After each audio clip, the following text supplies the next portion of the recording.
Hi friends, ഇന്ന് നമുക്കൊരു കുമ്പളങ്ങ ചിക്കൻ്റെ റെസിപ്പി നോക്കാം.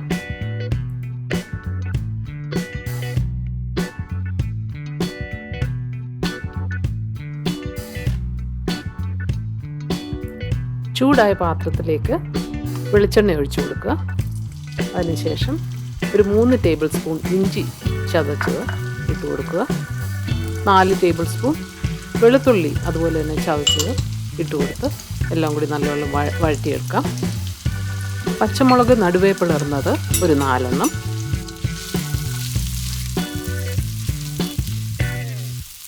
എല്ലാം കൂടി ഒരു 3 മിനിറ്റ് നേരം നല്ലവണ്ണം വഴറ്റിയെടുക്കുക.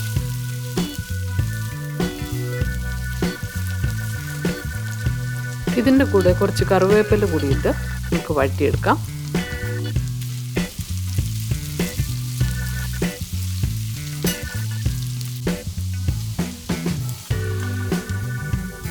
ഇപ്പോൾ ഇഞ്ചിയും ഗാർലിക്കും എല്ലാം നല്ലവണ്ണം വഴണ്ടിട്ടുണ്ട്. നമുക്കിതിൻ്റെ കൂടെ ഒരു 2 മീഡിയം സവാള അരിഞ്ഞത് ഇട്ട് വഴറ്റിയെടുക്കാം.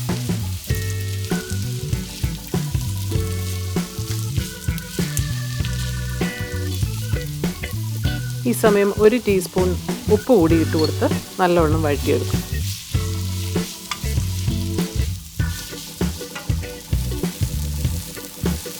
ഇപ്പോൾ ഉള്ളിയൊക്കെ വഴണ്ട് ഒരു ലൈറ്റ് ബ്രൗൺ ആയിട്ടുണ്ട്. നമുക്കിനി തക്കാളി അരിഞ്ഞത് ഇട്ട് കൊടുക്കാം. ഇത് ഒരു വലിയ തക്കാളിയാണ് അരിഞ്ഞിരിക്കുന്നത്.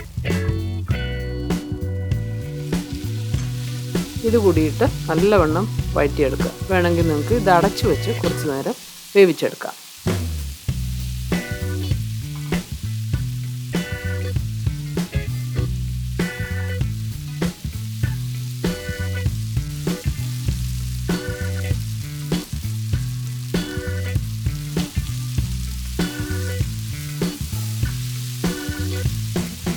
ടൊമാറ്റോ വഴണ്ടതിന് ശേഷം നമുക്കൊരു 1/2 ടീസ്പൂൺ മഞ്ഞൾപ്പൊടി ഇട്ട് കൊടുത്ത് നല്ലവണ്ണം വഴറ്റും.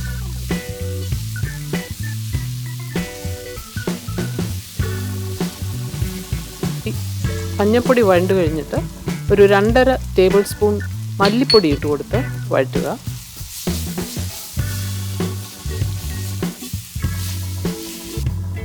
ഈ സമയം 1 ടീസ്പൂൺ സാധാരണ മുളക് പൊടിയും 2 ടീസ്പൂൺ കാശ്മീരി ചില്ലി പൗഡറും കൂടി ഇട്ട് കൊടുത്ത് വഴറ്റുക.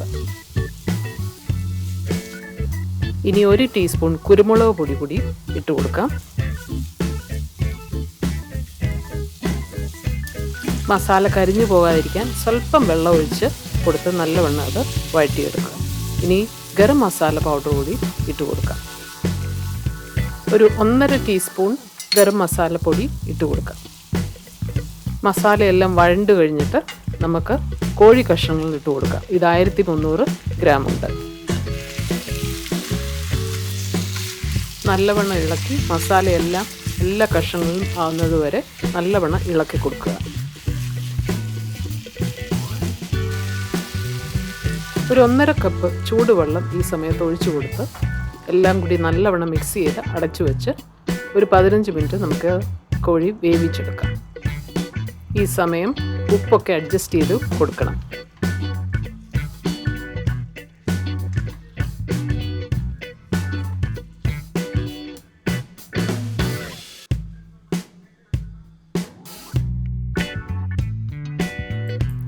കോഴി വേവുന്ന സമയം കൊണ്ട് ഈ സമയം നമുക്ക് തേങ്ങ അരപ്പ് ഉണ്ടാക്കിയെടുക്കാം. ഒരു 1.5 കപ്പ് തേങ്ങ എടുത്തിട്ട് തേങ്ങയുടെ കൂടെ 1 ടീസ്പൂൺ പെരുംജീരകം, 1/2 ടീസ്പൂൺ സാദാ ജീരകം കൂടി ഇട്ട് കൊടുത്ത് നല്ലവണ്ണം അരച്ചെടുക്കാം. 2 ചെറിയ കറിവേപ്പില കൂടി ഇതിൻ്റെ കൂടെ ഇട്ട് കൊടുക്കുക. അത് ഓപ്ഷനിലാണ്.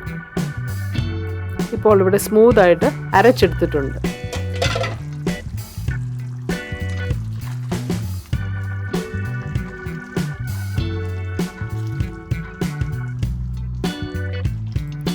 ചിക്കൻ ഇടയ്ക്ക് തുറന്ന് നോക്കി അതിൻ്റെ ഉപ്പൊക്കെ കറക്റ്റ് ആണോന്ന് ശ്രദ്ധിക്കണം. എന്നിട്ട് അടച്ചു വെച്ച് വേവിക്കുക.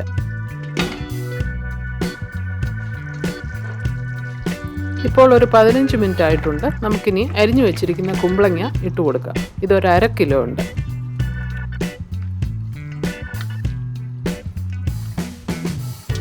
എല്ലാം കൂടി നല്ലവണ്ണം മിക്സ് ചെയ്ത് വീണ്ടും ഒരു 15 മിനിറ്റെങ്കിലും വേവിച്ചെടുക്കണം. ഈ സമയം നമുക്ക് കടുക് താളിക്കാം. കടുക് പൊട്ടിച്ച് ചുവന്നുള്ളിയും കറിവേപ്പിലയും വറ്റൽ മുളകുമിട്ട് നമുക്കിത് മൂപ്പിച്ചെടുക്കാം.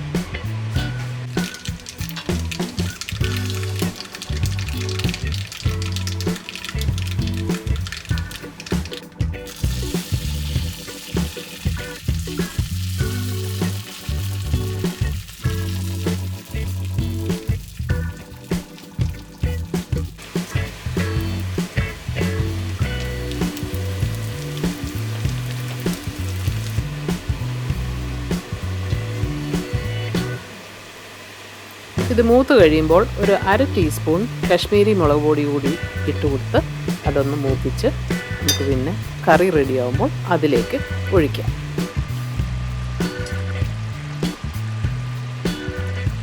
ഈ സമയം കറിയെല്ലാം റെഡി ആയിട്ടുണ്ട്, കുക്ക് ചെയ്തിട്ടുണ്ട്. കുമ്പളങ്ങയും ചിക്കനും എല്ലാം കുക്കായിട്ടുണ്ട്. ഈ സമയം നമുക്ക് തേങ്ങ അരപ്പ് ഇട്ട് കൊടുത്ത് ഒന്ന് ചൂടാക്കി, നല്ലവണ്ണം ചൂടാക്കി നമുക്കിത് വാങ്ങാം. ഇതൊരു 2 മിനിറ്റ് നല്ലവണ്ണം തിളച്ചാൽ മതിയായിരിക്കും. അതിൻ്റെ റോ സ്മെല്ലെല്ലാം അപ്പോഴേക്ക് മാറിക്കിട്ടും.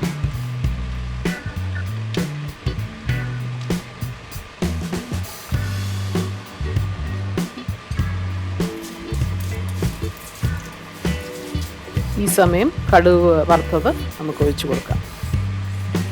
ഇതൊഴിച്ചു കൊടുത്തതിന് ശേഷം മൂടി കൊണ്ട് അടച്ചു വെച്ച് ഒരു 5 മിനിറ്റ് അത് റെസ്റ്റ് ചെയ്യട്ടെ.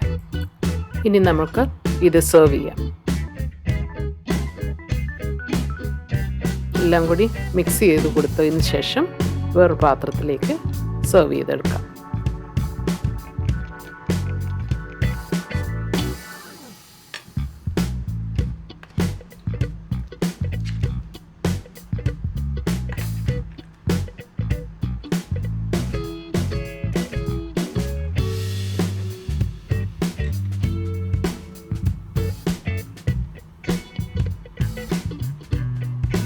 വളരെ ടേസ്റ്റി ആൻഡ് ഡെലിഷ്യസ് കുമ്പളങ്ങ ചിക്കൻ കറി ഇവിടെ ഇപ്പോൾ റെഡി ആയിരിക്കുന്നു.